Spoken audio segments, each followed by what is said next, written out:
Hey guys, it's Bella, and in this video we are going to be doing some Old English prose, and this time what we are doing is Caedmon's story from Bede's Ecclesiastical History of the English People. So this text was originally written in Latin and then it was translated into Old English, and among other things it contains what is a contender for the earliest recorded poem in the English language. So I hope it's a bit easier to understand than like elaborate poetry like Beowulf. So, without any delay, let's get into it. So, in Theose abodes an minstre was sum brodor sindre lice midiod kundre yife yamarted on ye weardad, for don he ye wunade ye reason lice leod wirjan, tha de to afastnisse onto arfastnisse belumpon.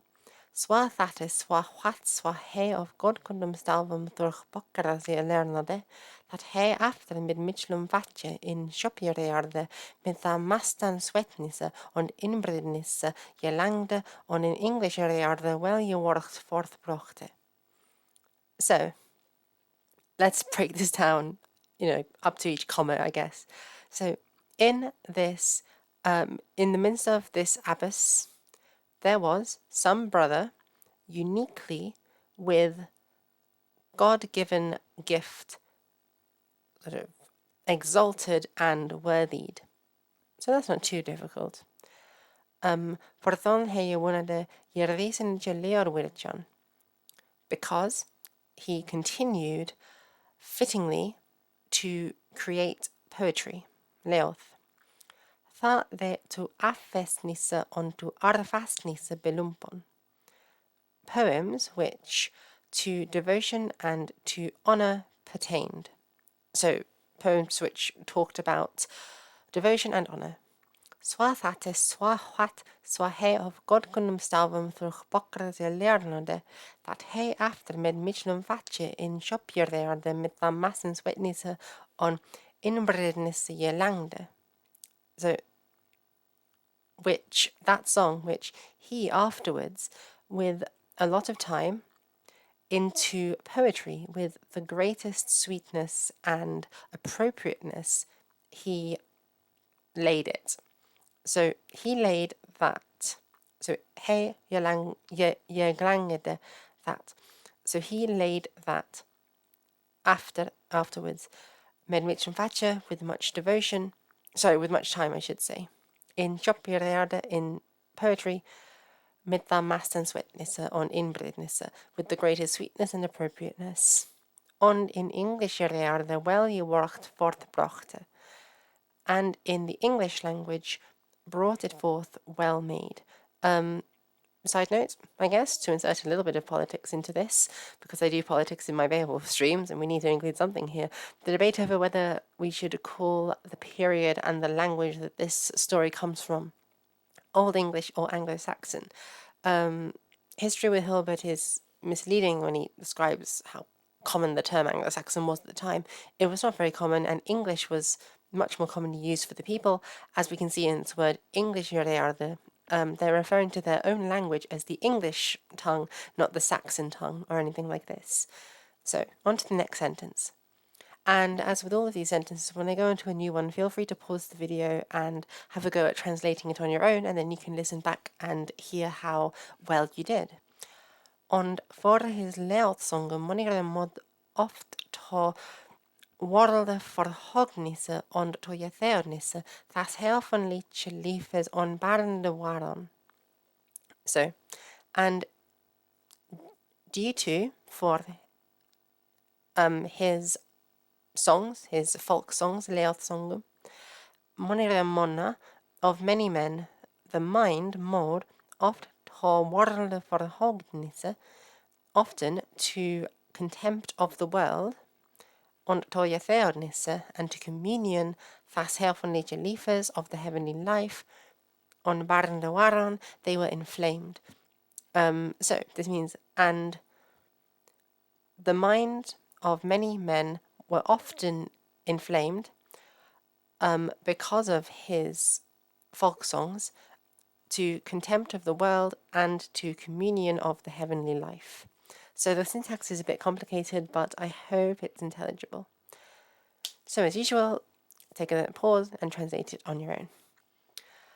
Ond swelche monia odra after him in ongeltheode ongunon affes de leod wirjan, ac nani hwadre him that leliche don ne merte, for don he na las from monum ne thorch monja lared was, that he thon a leodcraft learnade, ac he was god kun lichie vultumod, on thorch god is yife thon a songcraft on feng. So, and also such many other men after him in the English people, and again, Ongeltheode, they're not saying Saxon here, they're saying Anglo or English. In Ongeltheode, on gunon affeste leoth wirchan, in the English people began to create honorable songs. Ac nani hwadre him that Jelietje donne merte, for don he na las from monum ne thorch mon je larden was. So, but none, however, was able to do, however, a similar thing to him. So nobody else among the English people was able to make poetry like Cadmon was. For thon he na las from monum ne thorch mon je larden was. Because he did not learn from men, nor was he educated by a man. That he thon a leodcraft learnade, when he learned that songcraft, leodcraft, ac he was godkunliche fultumod, but he was divinely godkunliche assisted, je fultumod, und thurch God is yife thon a songcraft onfeng, and took up that songcraft through God's gift. So from top to bottom, and also many such others after him began to create honourable songs among the English people, but none was able to do, however, that thing similar to him, because he, and that's Cadmon, did not learn from men, nor was he educated by a man, so that he learned songcraft, but he was divinely supported, and through God's gift took up the songcraft.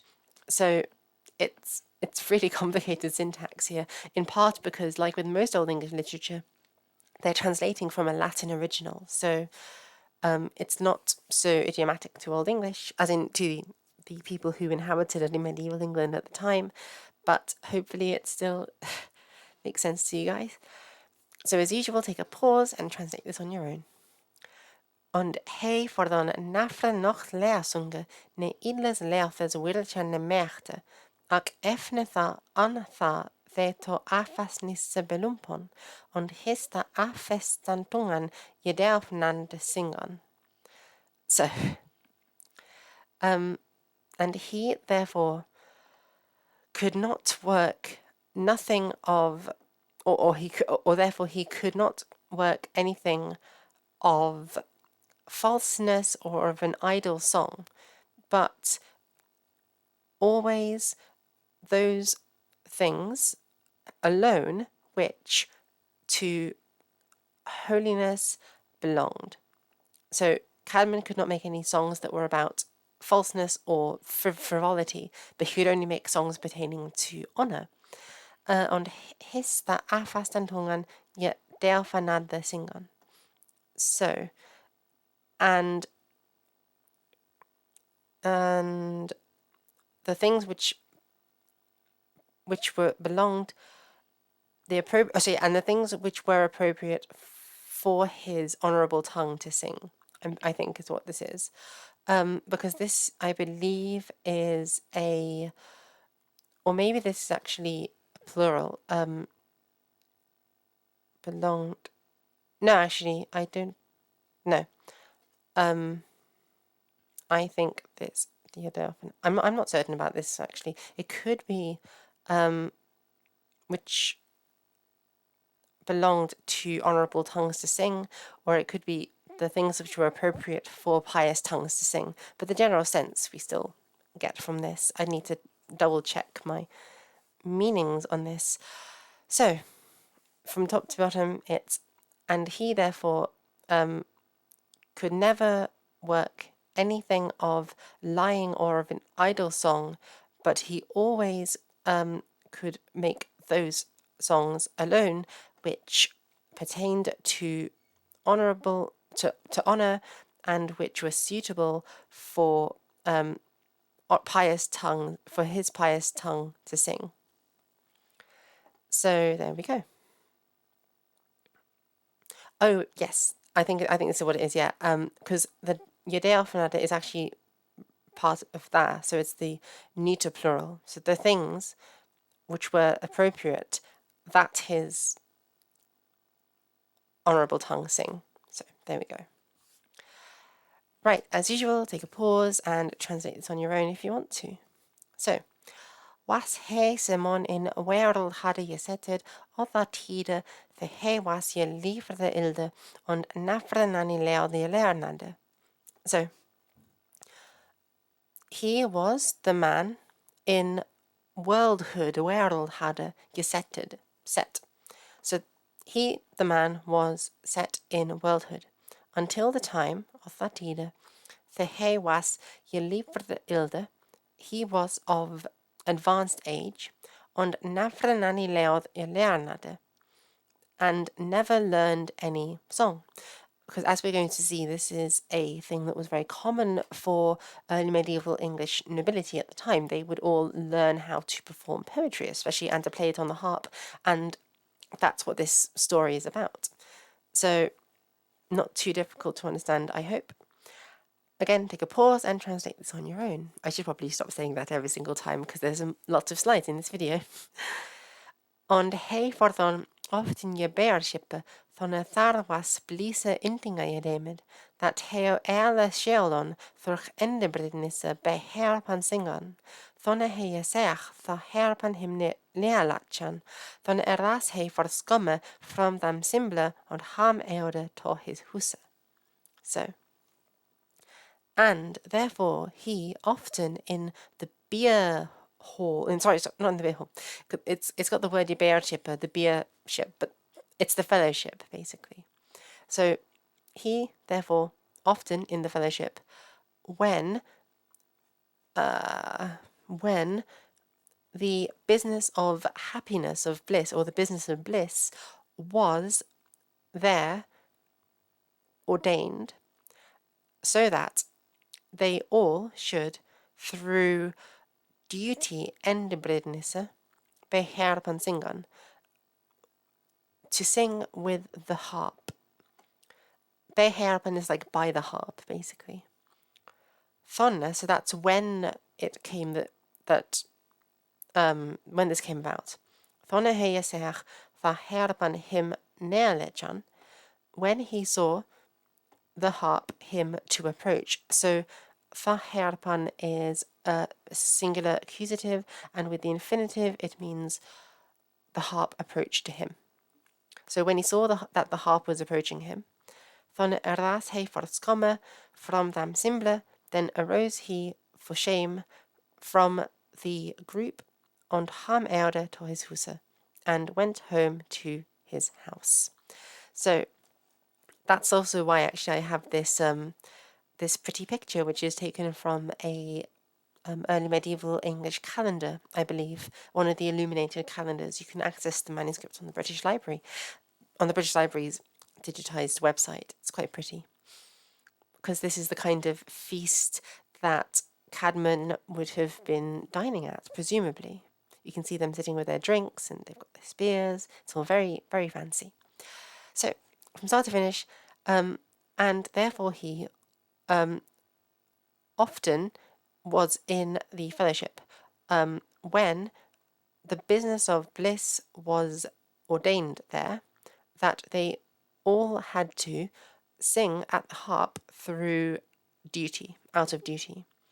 When he, and that's Caedmon, saw that the harp was approaching him, then he arose for shame from the feast and went home to his house. So there we go. And again, take a pause and translate this on your own if you want to. Tha he tha that tha sumradide dide. That he forlet that hus thas je bereshippe und utwas gongende ton neata shippene. Thar the heard him was thar the nechte beboden. So then he that did at some time. So he did that at some time. That he forlet that hus thas je bereshippe, that he abandoned the house of the fellowship und utwas gongende ton neata shippene, and was going out to the manger of the oxen, or the stall of the oxen. Thara, so this thara is genitive plural, and therefore it also describes neata, which is a genitive plural, and that is of the. So of the oxen. The herd of the oxen for him was bidden for the night. So the horde of which oxen was bidden to him for the night. So from start to finish. Then he at that time did that for a while, or of some time, that he abandoned that house of the fellowship and was going out to the manger of the oxen, the horde, or the herd of whom was bidden to him for the night. So there we go. The syntax is quite tricky. You can see the mouse jumping around a bit, but I'm hoping you guys are following along. So, as usual, take a pause and translate this on your own. So, Tha he tha thar in je limplige dine his leum on restige sette on slepte. Tha stod him Cædmon at thurgsweffen on hine halete on grete on hine be his noman nemde. Cadmon sing me what hugu. So, when he then, there, in an appropriate time, set his limbs in rest and fell asleep on slepte, thar stod him Cædmon, then some man stood at him, by him. So look at how weird the syntax is. Thar stod Cædmon at him. That's why I put the colours in, so you can see that the at is blue and the him is blue because they actually go together. Thar stood Cædmon at him. Thurgsweffen, through a dream, or by it, or in a dream, on hine halete, and hailed him on Grete, and greeted him, on hine be his noman nemde, and named him by his name. Cadmon sing me what hugu. Cadmon, sing me something. So this is the really famous part where he gets his poetry from the angel. So again, take a pause and translate this on your own. Tha ansvarde he on quath, ne kon ich noch singen on ich forthon of their som je bershippe utdeode on hine je wat, forthon ich noch singen ne kuthe. So, then he answered and said, I know not to sing anything, and therefore I departed from this fellowship and departed hither, because I know not to sing anything. So the word order in that one is particularly backwards, isn't it? Because I know not to sing anything. But there we go. So hopefully that was intelligible. And again, take a pause and translate this on your own. Eft he quath se the with hine sprechende was. Whadra thu mecht singan? Da quath he, what shall ich singan? Quath he, sing me frum shaft. So, afterwards he spoke, he who was speaking with him. So this is referring to the angel speaking to Cadmon. Whadra thu mecht singan? Nonetheless, you may sing, or you must, or you shall sing, you must sing. Tha quath he. Then he spoke, and that's Cadmon again. What shall it sing on? What shall I sing? And actually, we can tell from this, right, that it's actually not, when we hear a simple phrase like that, we see it's actually not too difficult, or not too different from the modern English. What shall it sing on? What shall I sing? We can hopefully recognize it. Quath he, spoke he, and that's the angel saying, sing me frumschaft, sing to me about creation, or sing creation to me. So a really cool line this, and then we get, after this we get the poem. So take a pause and translate this on your own. Tha he tha thas answara onfeng, tha ongon he sonna singan in herdenes a gode shippens, tha fers on the word the he nafri hirle, tha endebridnis a thisse is. So, when he then took up this answer, then he began soon to sing in praise of God the Creator the verse and the words which he never heard, of whose the translation is this. So actually the word order in this one is not too terrible. And then we go on to Caedmon's hymn, which is possibly the earliest recorded piece of Old English poetry that we have, because Caedmon would have been living, oh goodness, in the 600s, I think. So if this, and we have this recorded in a few different versions, usually appended to Latin versions of Bede's hymn. So there's lots of interesting debates as to whether this was translated from the Latin or whether this was originally composed in Old English. There's lots of debates, or whether Bede originally composed it in Latin. We can't really tell. So anyway, Cadmon's hymn in Old English. Nu weisjon herrien helfen leidjes werd, melder des mechte on his morjethank, werk wilder vader, zwa he wundrich was, etje drichten oor onstelde. He arrest schep earthen bernum helfen to hlofe, halli shippend, da midden jaar de monken is werd, etje drichten after theode, vierden voldan Freya almichty. So, now we should praise the ward of the heavenly kingdom, the might of the Creator and his mind-thought, Mordjethank, the work of the Wonder-Father, Werk Wilder-Father, Swa he wordende was, etche richten or onstelde, as he, the eternal Lord, instituted the beginning of each wonder. So quite interesting lines here. He arrest shelp earthen bernum helfen to hrafa halli shippend. He first created heaven as a roof for the children of the earth, and this is the Holy Lord. So he, the Holy Lord, first created heaven as a roof for the children of the earth. Tha midden jaren monken is werd et je drichten after theode. Then the eternal Lord, the protector of mankind, afterwards produced Middle Earth, literally midden jard, Firdenvaldan, for the men, the land for the men, the Almighty Lord.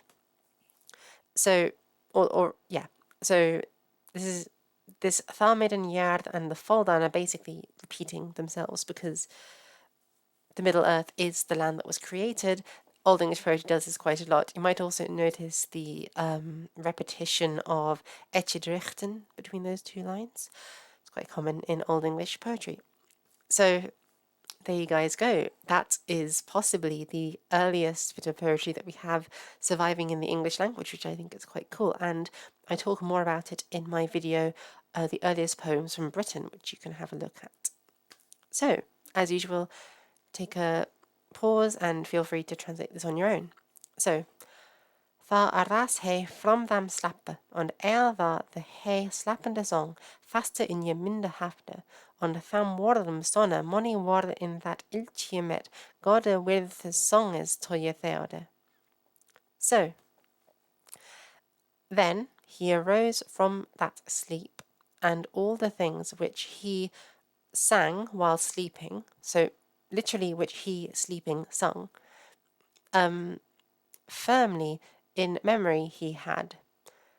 This is in Yamindo Hafta, or just in memoriam habere, is a common medieval phrasing actually, and probably this is just taken directly from the Latin.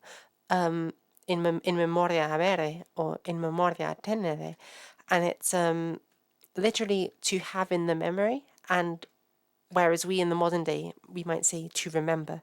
I am going to take a quick sip of some water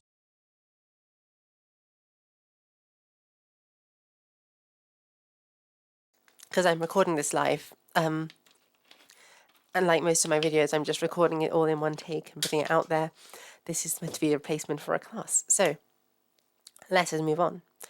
He had it firmly in his memory on tham wardum sona moni warded in that ilchimet goda wirtes songes toye theode. So let's do the verb first. And he joined soon many words in that same style with those words for God of a worthy song. So I think of a worthy song is probably going with many words. So the syntax here is super complicated after ond. So it's literally and he joined soon many words of a worthy song to those words in the same style for God. So it's really awful, the syntax here. But hopefully we've gotten through it. Right. So as usual, take a pause and translate this on your own. Tha kom he on morgen to tham tunjerefan. The his elder mon was, side him which ye for he on feng. Und he hinne sona to thara abudis on yalada, und heerde that kidde on sagde. So, then he came in the morning to the town sheriff, literally Tun Yerefan. Yerefa is a sheriff, and you can, it does actually, sheriff does actually descend from that. I think sheriff is actually a combination of shira, so shire, and yerefa. So shira yerefa would be a shire sheriff, and then it got like, or a shire ward, and then it got joined together to sheriff. So then he came in the morning to the town sheriff, who was his elderman. Zeide him which he for feng. Cadmon told him which gift he received. Und he hine sonne tåtar abudis an yelada. And he soon led him to the abbess. This is quite interesting. So this is all taking place in the abbey of, I believe, Abbess Hild, who was quite important because in early medieval England, women often led monasteries, and they could be abbesses, and they could be quite influential, powerful political figures, and Abbess Hild was one of them. So, you know, a bit of feminist history from early medieval England. Und heerde that kidde ansagde, and Cadmon told that to her, and he said it to her. He sort of spoke and said it to her. Yeah, what was I trying to say about the abbess?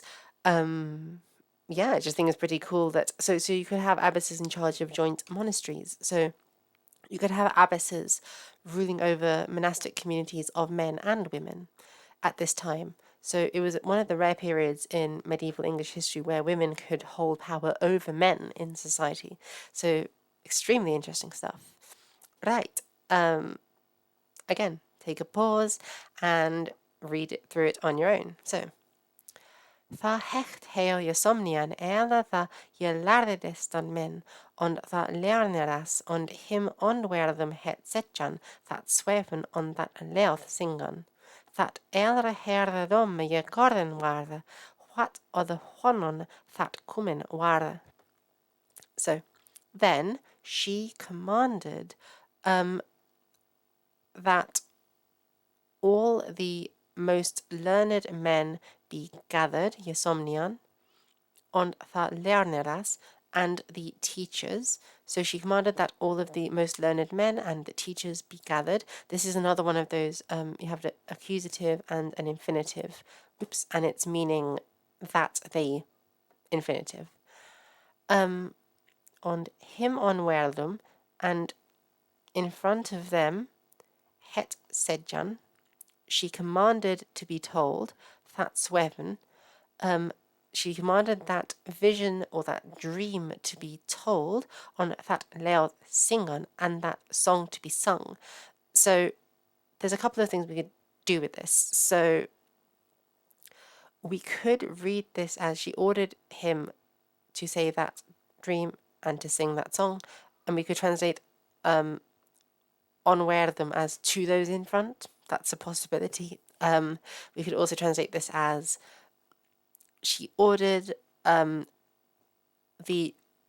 dream to be said and the song to be sung, because infinitives can sometimes be passive, I believe, in the early Germanic languages. They certainly can in Gothic, and I think sometimes in Old Norse, and I think occasionally in Old English, although the use of a passive like ysomnian would be more likely. So I think it's better to interpret this as she commanded him in front to say that dream, basically, or she commanded to him to say that dream. So moving on, that eilere herda domme je korden waarde. Where are we? That poem, or so that it would be beloved in all of their opinion. So dome is like opinion or judgment, eilere herda is all of their, so that it would be beloved by all of their judgment, or made known maybe to all their judgment, what are the whanon, what or whence that song, kumen ware, had come from. So from start to finish, then she commanded that all of the most learned men and the teachers be gathered together, and she ordered him in front to sing, to say that vision and to sing that song, so that it would be beloved by all of their judgment, or known to all of their judgment, what or whence that song had come from. So that was somewhat difficult, but hopefully it's making sense. As usual, if you have any questions, feel free to leave them in the comments, and take a pause, breathe, and we will go on with this.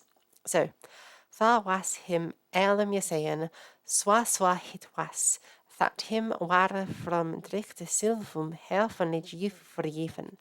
Var echt on heo him on Cædmon sum halli spel on godkunder larde word. Bubud on him va jif he merkte that he in swinsunge leersonges that je whirfte. So, then it was seen by them all, just as it was, that it was to him, that the heavenly gift was given to him by God himself. So you can see how much my mouse is jumping around here. Then they, I believe that's they, yes, they reached out to him and said some holy story, spell. I mean, I wish we could translate it as spell, but it doesn't actually mean magic spell. Like in modern English, it's a bit of a false friend. Spell is like story. They told him some holy story and words of holy learning. Bubud on him that they beseeched him then, if he merkte, if he could, that he in swinsunge leersonges that je whirte, that he might translate that in the harmony of a folk song. So this is presumably Latin, which is interesting. So they reached out to him and they told him some holy story and the words of holy learning. Remember, this is a time long before we have a significant tradition of vernacular literature, and Bede is creating this story almost as an origin story for like literature in the English language, because Bede himself was writing a English translation of the Gospel of John at the time that he died, which I don't think unfortunately has survived to the present day. And Caedmon Bede is basically the first English poet. So in the world in which Cadmon is living, people aren't writing things down in Old English. They're writing them down in Latin. So this is an act of translation as well as of musification or songification. He's not just taking words and learning and turning it into song and poetry. He's also taking Latin and translating it into English for the common people. And I say that things weren't actually being written down in Old English. That's not strictly true, because we do have the Rothwell Cross, which was written from maybe like a century after Caedmon's hymns stories meant to be happening. So they may have been writing in Old English at the time, in runes. Who knows? Hard to say. But it would have been rare anyway, even if they were writing in Old English. So let us move on. So take a pause and translate this yourself if you wish. Tha he tha hafte tha wisan on fonge, tha eode he ham to his huse, on kwam eft on morjene, on the betstan leode je lenged him a song, on a yeaf that him verboden was. So, and when he had received that manna, then he went home to his house, and he came afterwards in the morning. And in the best song, the composed thing, he sung to them, and he gave back that which was bidden to him. So this syntax is a bit complicated, but I hope it's making sense. As usual, you can ask any questions in the comments, and I will answer them when I return. So take a pause and translate this on your own. Tha angang seo abodise klippan on lufian tha godes yife in tham men, und heo hine tha monede on larde that he world had anforlette on munuch had onvenge, on he that well thafade. So then the abbess began to address and to adore the gift of God in that man, in the men, or among the men, und heo hine tha monede, and she then advised him on larde that he world had anforlette, and advised and sort of taught that he should abandon worldhood and monkhood, munachad, onfenger, and that he should take up munachad, monkhood. Hopefully you can see the connection with the modern English words, like worldhad and worldhood, and munachad and monkhood. Hopefully you can see the connection. Und he that well thafade, and he agreed to that well, or eagerly he agreed to that. So Cadmon is going into the monastery under Abbess Hild, and he is becoming a monk. Und heo hine in that minster onfeng, mid his godum on hine je theode to je somnunge tharde godes theoe, on hecht hine laran that je tal thas haljan stardes on spelles. So, and she took him into that minster with his goods, and connected him to a gathering of God's servants, and ordered him to teach that part of the holy story and gospel. So actually the syntax here is quite similar to modern English. It's not too difficult, and hopefully that was intelligible. As usual, take a pause and translate this on your own. On he ealfa he in je harnesse je lernian merte mit hine je mingdade, on swa klane netten en eodorgende in that sweeteste leodi huerte. So, and he, what's the word, remembered je mingdade, all those things which he could learn in hearing, in Yeharnessa, hearing, right? He remembered, so he midhine yemingdade is he sort of remembered with him, he kept with him. On swa klananetten eodorgende, and just as if chewing through clean nets, or with a clean net, in that sweetest lead, into the sweetest poetry, he converted it.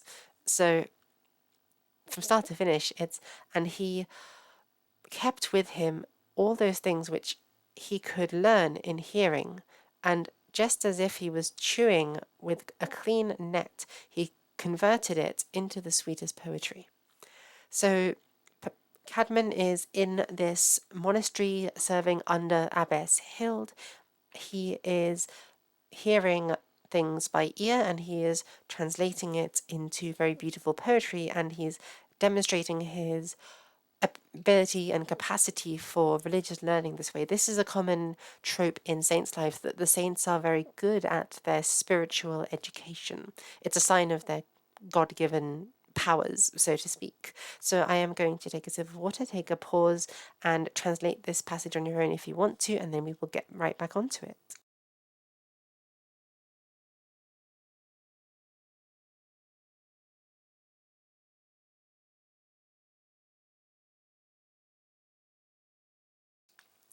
Okay, so on his song, on his leaf, waran swa winsumu, toye harane, that the self and his lare was at his mother reaton on learnodon. So, and his song and his poetry were so winsome, this is a lovely word, joyful, to hear, that the self and his lare was, his teachers themselves, at his mother, at his mouth, reoton, which apparently means turned up their noses, on learnodon. So maybe that is like paid attention, I think, turned up their noses. Very interesting line there.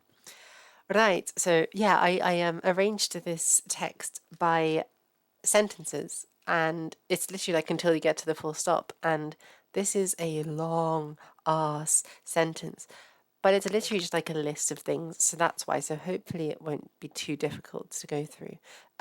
This is also really interesting because it links into a couple of bits of Old English poetry that we have surviving, actually, so it's really interesting. And it also gives you a sense of the kinds of learning that they were experiencing in a monastic library in early medieval England, so it's really exciting. So this passage is all of the things that Cadmon made poetry about in the monastery. So as usual, take a pause and translate this on your own if you want to. So, song he arest bei midden jærdes je scherpe, und be fruman monkines und that star Genesis, that is seo areste Moises bok. Und efter be utgånge Israel folket av Egyptalande, und be ingånge das je hatlandes, und be otrum moniumspellum das haljan jervites kanones boka. Und be Christus människnesse, und be his drohunge, und be his uppastinesse in helfonas, und be das haljan gastes kumme, und thar apostola lare, und eft be tham daie das towerdan domes, und be fyrchtu das tintrelichon wittes, und be sweetnesse das helfenlechon liches, he moni leod geworchte. So,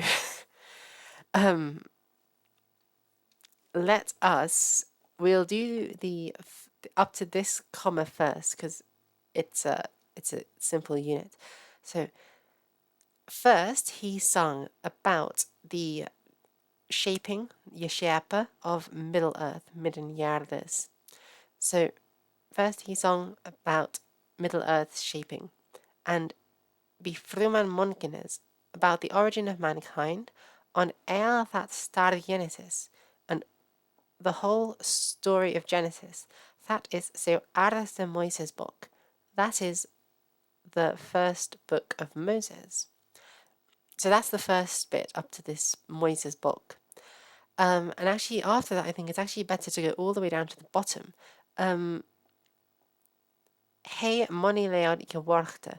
He made many songs, and then all of the rest of this, you might notice a pattern of be and then a blue word and green, right? You can probably see that. Be utgånge, be ingånge, be orthrum, monigum spellum, be människnesse, be throwinge, blah, blah, blah. So the B is just about. So it's he made many songs, and then it's a long list of things he made songs about. So let's go through them. Hei warta moni leoth, bi utgange Israel volkes of Egyptalonde. About the outgoing of the Israeli people of the land of Egypt, or from the land of Egypt. On the ingange thas Jahatlandes, and by the entrance or going into of the this is literally Jahatlandes, the hot land.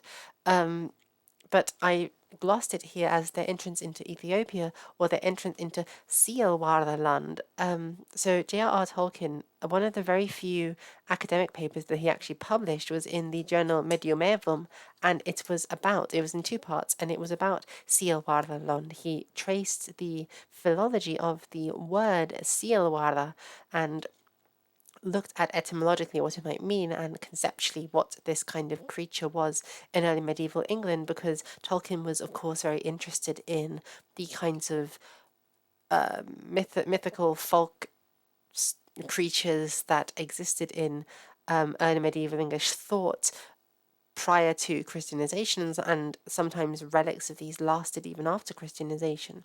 And the Sielwarda seem to have been one of these kinds. They're basically these like dark-skinned demons that sometimes are associated with sexual temptation. There's a lot of critical race theory things that we can bring in talking about this. Stephen Harris has a really interesting book on race and ethnicity among the Anglo-Saxons, which I highly recommend reading on this subject, and you will get a much greater perspective. That's a bit of a side note about hot Gehatlanders, because I just find the Sielwara really interesting as a sort of creature. They're sort of these demons that show up in a lot of Old English literature, and they're really interesting. So I highly recommend you check them out, or check out Tolkien's paper on it and read other stories about them. They show up in Alfred's Lives of Saints a good deal, so you can get some there. Right, let's see what other things Cadmon sung about. He sung about Bi odrum monigum spellum thas haljan yervites canonis boca, and by about many other stories of the holy rite of the Book of Canons. So this is church law, presumably. On Christus Mennishnesse, and on the humanity of Christ, on be his throne, and about his suffering, on be his uppastinesse in Hervenas, and about his rising up, ascent into the heavens.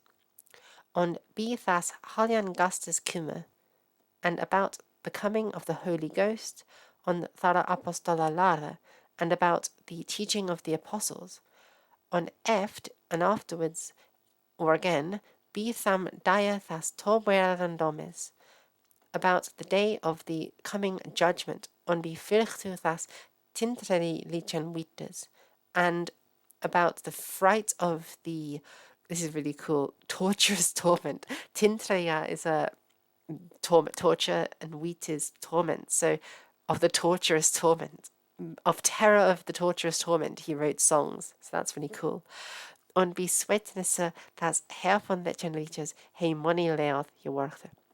And about the sweetness of the heavenly kingdom, he made many songs. So,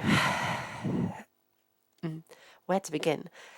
The MS Junius 11 is a manuscript which is now hosted at the Bodleian Library in Oxford. So it's Bodleian Library MS Junius 11, and it was originally once considered to be the quote-unquote Cadmon manuscript. A scholar called Francis Junius, who gave the name to the manuscript, who studied it in great detail. He was an early Germanic philologist in the 17th century.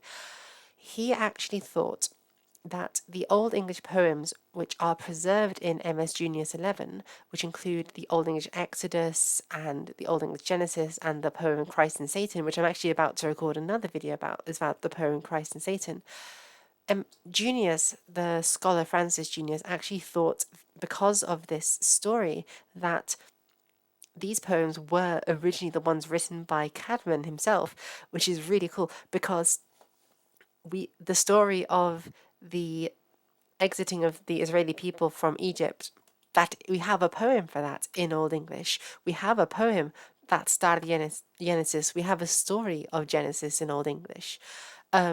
We have a poem, Befecht das Tintrericham Witas, the fear of the torturous torment. We have a poem about that in Old English. It's Christ and Satan. Bitham Dia das Toer than Domis. Again, we have a song about this a poem about this concept in Old English. So there are so many of these things that are mentioned in this list by Bede, where we actually do have a poem in Old English surviving to this present day. And so many scholars thought for a long time that these were in fact the work of the saint Cadmon, or the holy man Cadmon, as mentioned in Bede. Now, subsequent scholarship has identified that these poems are actually written by different people because they have different styles at various parts. So unfortunately, it probably wasn't Cadmon who made these poems, but you know, it would have been nice to imagine. What can you do? Anyway, on to this. As usual, take a pause and translate this on your own. On sweltje other money, beth am godkunnan fremsum nessum und domum heie worchte. In eilum tham he jernliche jemde that he men atoge from sinna lufan und mandada, und to lufan und to jernfulnesse a wechte godradada, for then he was Cædmon sweeter affest und regolectum theodchipum ermodliche undertheoded. My apologies. So, and he created Heyewarchte, also swelch other money, many other such things, Betham Godkundan Fremsum Nessum, about the holy kindness on domum and judgments. So he made many other songs. Sorry. And he also made many such other songs about the holy kindness and judgments. So really weird syntax in this one. In eilum tham, he jernlite jemde. In all of those, he keenly sought that he men atoge from sinna lufan on mandada, that he pull men away from the love of sin and of man deeds. These are crimes here. On to lufan, to love, and to jernfulnesse, and to devotion, awechte, godradada, and to devotion of good deeds he might awaken them, I should say. He was hoping that he might awaken them to love and to eagerness of good deeds. For thon he was Cædmon swyddfa affest on regolectum theodchipum erdmodlige undertheod. So, because he, the man, was greatly or very pious and easily subjugated in monastic fellowships, theodchipum. Right, and there is a bit of a echo here of the early Ybeirship, a sort of beership, which he didn't fit in with the Ybeirship before, but now he's found his friends in the theodchipum, in the people ship, or in the monastic fellowship, I should say. I'll go from start to finish on this one because the syntax is really fucking weird. And he also worked many other such things about the holy kindness and judgments. In all those things he earned eagerly that he might pull men away from the love of sin and of man deeds, and that he might awaken them to love and to eagerness of good deeds, because he, the man, was very pious and easily subjugated in monastic communities. So this particular sentence is extremely weird, but if you've gotten it, very well done to you. So as usual, take a pause and translate this on your own. On with tham dha de in odre wisan don waldon, he was mid welme mitchellere ellenwordnisse on barned, on he fordon feire ande his lief betande on jenade. So, and with those things, and with them, those things which in another way they wanted to do, he was inflamed with a welling of mighty stout-heartedness.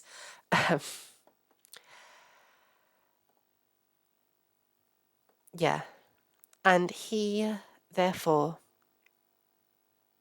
closed his life in a fair end and ended it. So from start to finish, that is, and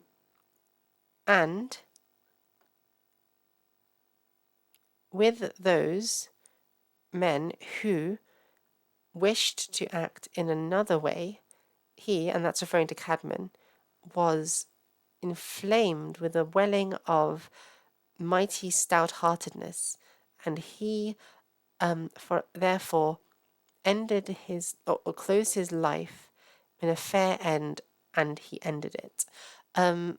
I should maybe have translated this as against those rather than with those. And I should have put this as yellow rather than red, because I think what's happening is that there were some people in his monastery maybe who wanted to change custom and act in an unpious way, and Cadmon was opposed to this.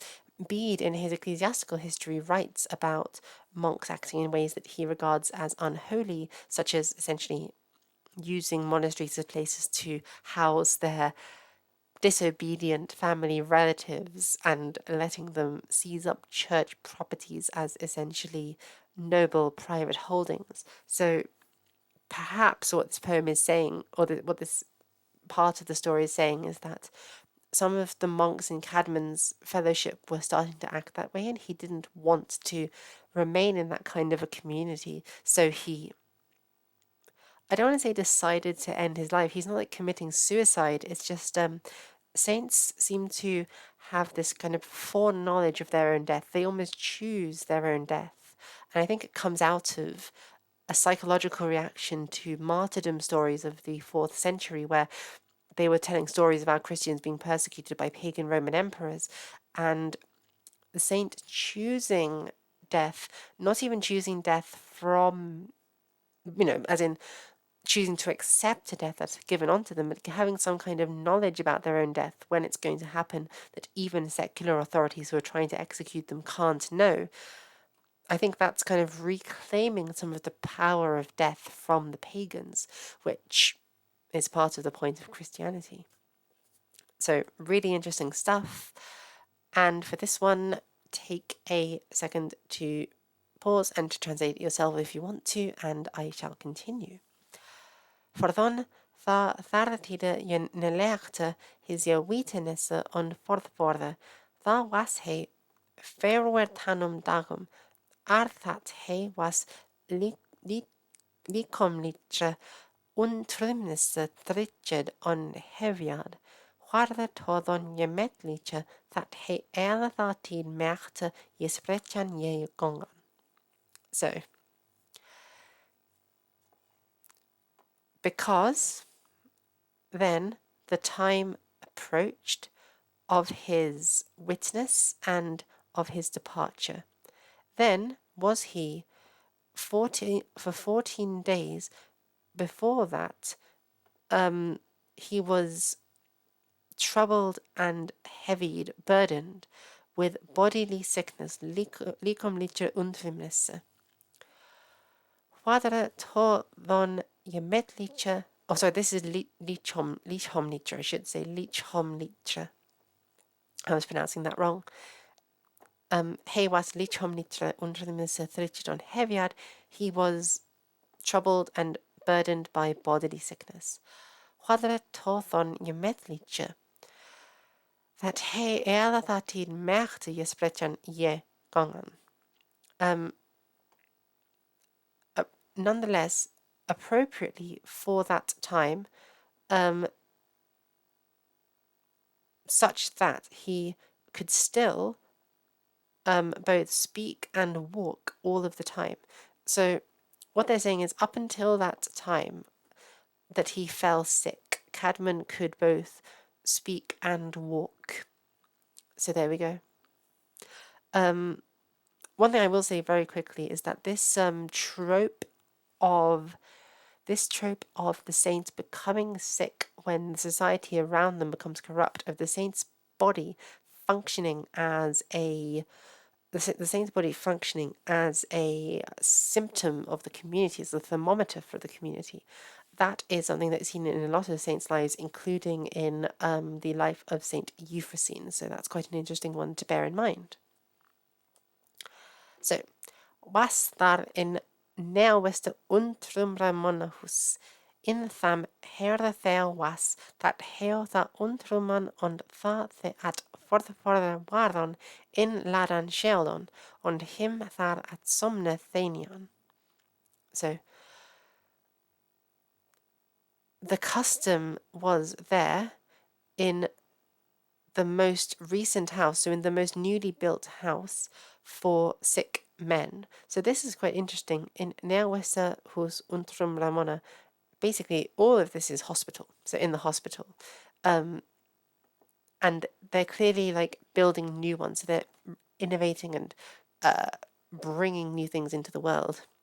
As part of the Christian building projects that happened when early medieval England was Christianized, in which, in them, their custom was that they should lead in the sick and those who at their departure were, and there together to serve them. So, right, so what this is saying is that in the most recently built house for sick men, he was there, Cadmon was there, in which the custom was that they would bring in the sick and those who were about to die, and they would serve to them there all together as a community, which is quite sweet. So as usual, take a pause and translate this on your own. Far bad he his thane on afinne thar nechte the he of world gangende was, that he in tham husse him story je worde, that he je resten merkte. So then he bade his servant in the evening of the night in which he was going out of the world, that he, and that's the servant, I believe, would prepare for him a place in that house, that's the house of the sick men, so that he might rest. So this is Cadmon announcing that he's going to be leaving the world, and he asks his servant to prepare him a room in the sick house. So, again, take a pause and translate this on your own.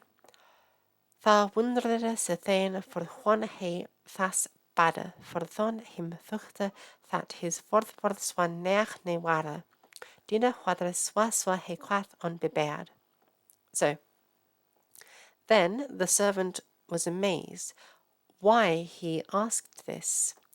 So bidan or biadan is one of those words that can take a genitive as its object. So this would literally be he of this asked, but it's that he asked this. We can understand it.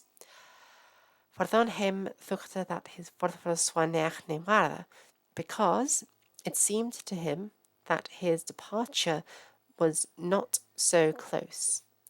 And remember, this is because Cadmon, up until this point, could walk and speak perfectly healthily.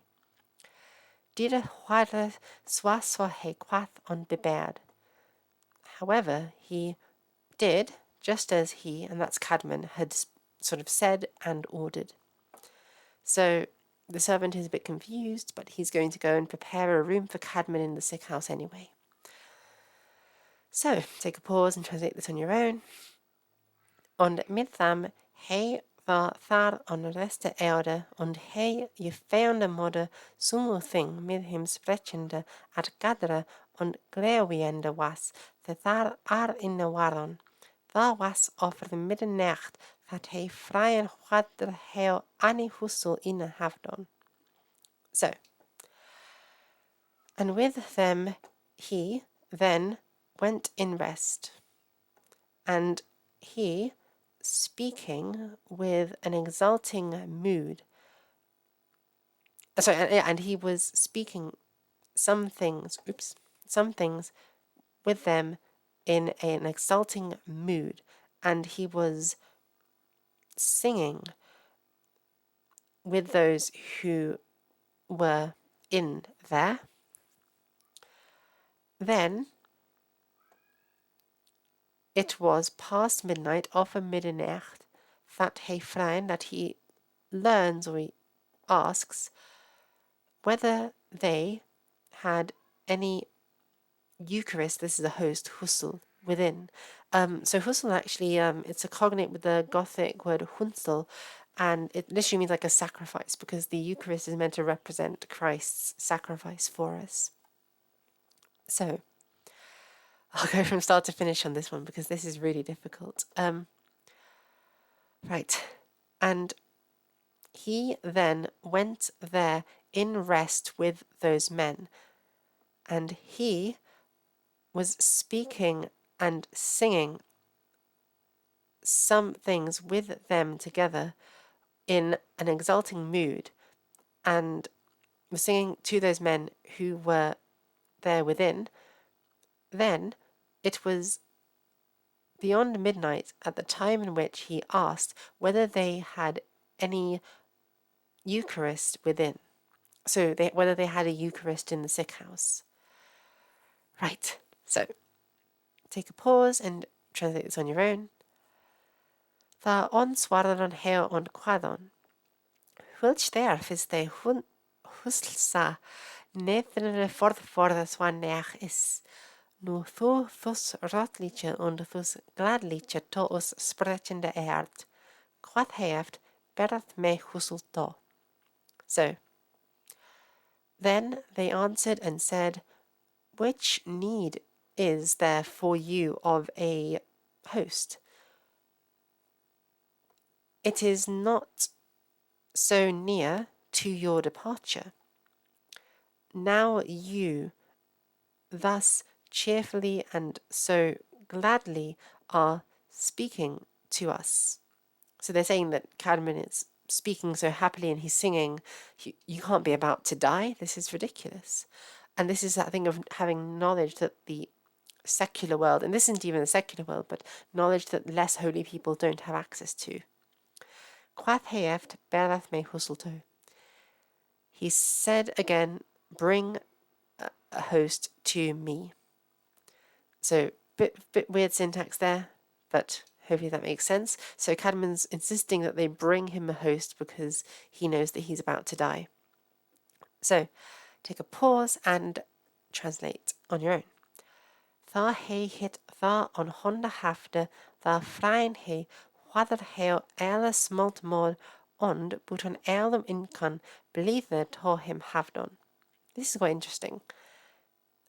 When he had it then in his hand, then he asks whether they all were of agreeable mind and without any doubt or without any umbrage had pleasant feelings towards him, towards Cadmon. So this is really interesting. Cadmon is asking the monks in the sick house whether they truly were friends with him, which is kind of sweet, you know? It's a very human, I guess, thing to be concerned about, you know? So take a pause and translate this on your own. The onswaarded on ha eile on quadon dat heo nania incan to him wisdom. Ac heo eile him swita blithe monawaran, on heo reason liche hine badon that he him eilem blithe wara.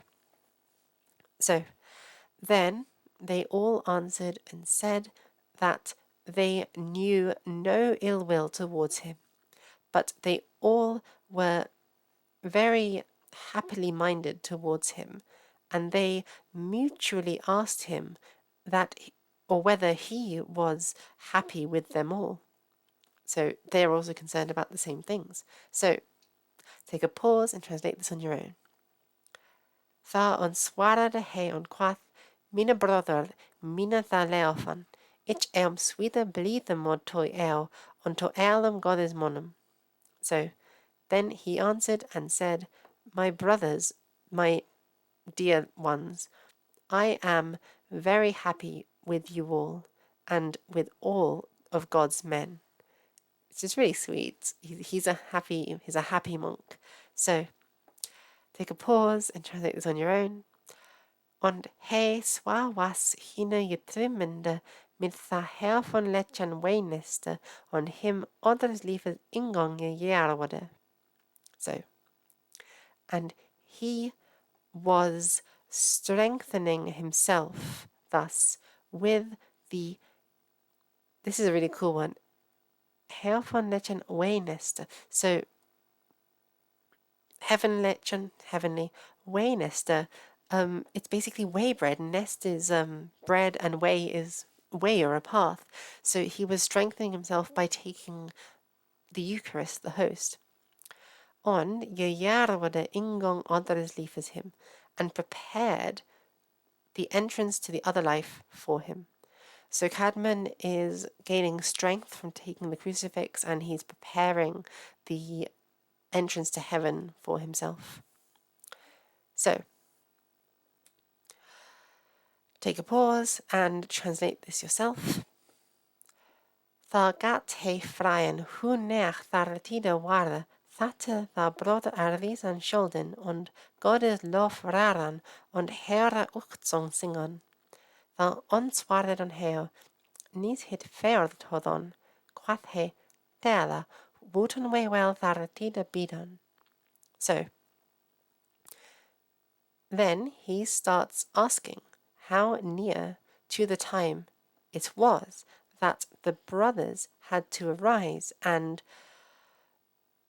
rear up praise of God and to sing their evening song. Then they answered, it is not far from that. He said, very well, we know well to await the time. So this is rather interesting in that Cadmon, despite having knowledge of his own death, that timing of his death is still going to take place in accordance with monastic rule and monastic timing. So that's quite interesting. It's also interesting that they're all keeping that they're managing to keep such a rigid schedule, given that, well, they didn't have clocks back then. They would have used various astronomical methods of keeping track of the time. So take a pause and translate this on your own. I think this might be the very last sentence. On tha him jebad on hine seinode mid Christus radetakne on his herford onlide to them bolstre on mid Michelfatch on slepte on swa mid stillnesse his lief je endade. So and then he asked them, and he signed himself with Christ's rodetakne, with the rude sign, with the rude token or the sign of the cross on his herford on Hilde, and he opened his head toward bolster to the pillow on min Mitchell Thatcher on slepte, and fell asleep for a long time. On swa mid stillnesse his lief je endade, and thus with stillness his life ended. Really dramatic. So take a pause and translate this on your own. On swa was je worden that is swa hei lutra mode on bilwitra on smiltra winsomnesse drichte theode that hei swiltje swa smilte death midden yard was verlatende on to his gezichte bekwam. So, and thus it came to pass that just as he joined to the Lord with clean intention and with mild and serene devotion, because, or so that he also, with such a serene death, was abandoning Middle Earth, and he came into his journey, or he came to his journey. So the story is saying this is the end of Caedmon's journey. He, just as he sort of joined God's service with hlutramod, with clean intention, and bilwitan smiltra wilsumnissa, and mild and serene devotion, he also, with a similarly sweet and devout death, he left Middle Earth and he went on to his journey to heaven. So, I'm fairly sure this is the very last sentence. So, take a breath, take a pause, and feel free to pause the video and to translate this on your own. On seotunga the swam money halwende worden in tha skippende lofje sette, he tha sweltje tha atmastan word in his herrenisse, hine selfne seniende, on his gast in his honde bebeldende betinde. So, and the tongue which set so many hallowing words in praise of the Creator, Cadmon, Cadmon then, signing himself, enclosed these final words in praise of him and commanding and sort of entrusting his ghost into the Father's hands. So let's go from start to finish on this one because it's the syntax is a bit weird. So, and the tongue which set so many holy, hallowing words in praise of the Creator, enclosed also these final words in praise of him, signing himself and entrusting his ghost into the Lord's hands. So the syntax here is a bit weird, but we got through it. And this is, I believe, the last sentence. So take a pause and translate this on your own if you wish. Exwelcha that is je saying that he waarde je wis his self is for the of them the way nu sejan hardon. So also such that is said that he was aware of his own departure, of that which we have now heard told. So, I mean, yes, we have indeed heard of how Cadmon was aware of his own death. And that is the end, guys. Oh my god, we have made it through reading Cadmon's story together from start to finish in Old English. I am very proud of you guys. If you have stuck through to the very end, thank you so much. I really hope some of you will leave comments in the bottom, saying that you paused the video and you gave a go at translating on your own and you wanted to see how you did. And I hope you go on to study more in Old English. There'll be a link in the description of my video to my Discord server. If you're over 18, you can join, and we'll often do like study sessions. You can ask me questions about Old English, anything like this. And yeah, thank you guys so much for watching, and I hope you all have a good day. Bye.